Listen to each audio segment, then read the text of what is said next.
BBC. But I happen to be lunching with the BBC's Director of Policy. Perhaps you'd care to join us. Well, if we can't censor them? Well, we can always try to persuade them to withdraw programs voluntarily once they realise that transmission is not in the public interest. Well, it's not in my interest.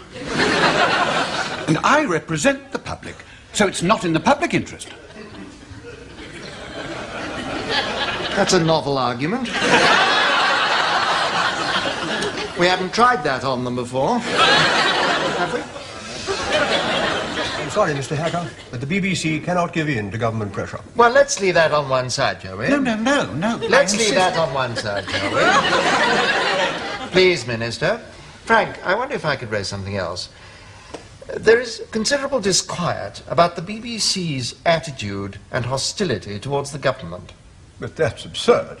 Is it? Well, they've been documenting instances of bias in BBC Current Affairs, favourable news stories not reported. Oh, yes, excessive publicity for other countries' case against Britain, especially our common market enemies. Partners. Jokes against the Prime Minister. Unnecessary publicity for anti-government demonstrations and ministers' programme suggestions not accepted. I'm afraid I didn't have room in my case for the others. But I'm sure we've got answers to all these. Of course, the BBC's always got answers. Silly ones, but it's got them. Yes, of course. But I thought it only fair to warn you that questions are being asked. What sort of questions? Well, for example, were Parliament to be televised, whether it shouldn't be entrusted to ITV. Can't be serious. And whether the BBC administration is actually making the cuts in jobs and premises that we've endured in government. And should a select committee be appointed to scrutinise BBC expenditure? But that would be an intolerable intrusion. Well, of course. And then, of course, there's this extraordinary matter of the boxes at Ascot, Wimbledon, Lord's, Covent Garden and the Proms. Ah, yes, well, those are technical requirements. Production and engineering staff. Reports from the Inland Revenue suggest that the production and engineering staff are all holding champagne glasses. And are all accompanied by their wives or ladies of equal distinction. And all bear remarkable similarity to governors, directors and executives of the corporation and their friends.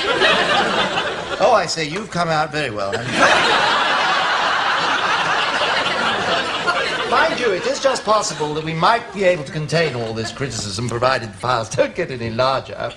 And I've been urging my minister that there's really no need to take up this case of the civil defence issue formally. But you must see my position.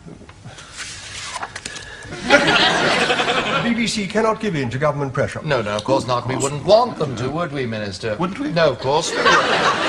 But you see, the minister's interview with Ludovic Kennedy did contain some factual errors. Factual errors? Ah, well, now that's different. I mean, as you know, the BBC couldn't give in to government pressure. Oh, absolutely But not. we do set great store by factual accuracy. Oh, yes. But you see, some of the information in the interview might well be out of date by the time of transmission. Out of date. Ah, well, now that's serious. I mean, obviously, the BBC, as you know, couldn't possibly give in to government pressure. Oh, indeed not. But we do not want to transmit out-of-date material. Yeah, and since the recording, I realised that I made one or two inadvertent slips that might have security implications. Such as? He can't tell you what they are. Why not?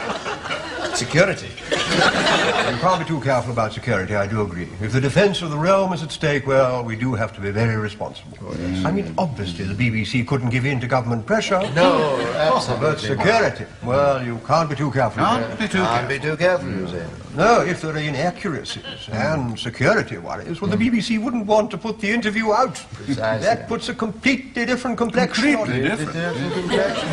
Transmission would not be in the public's interest.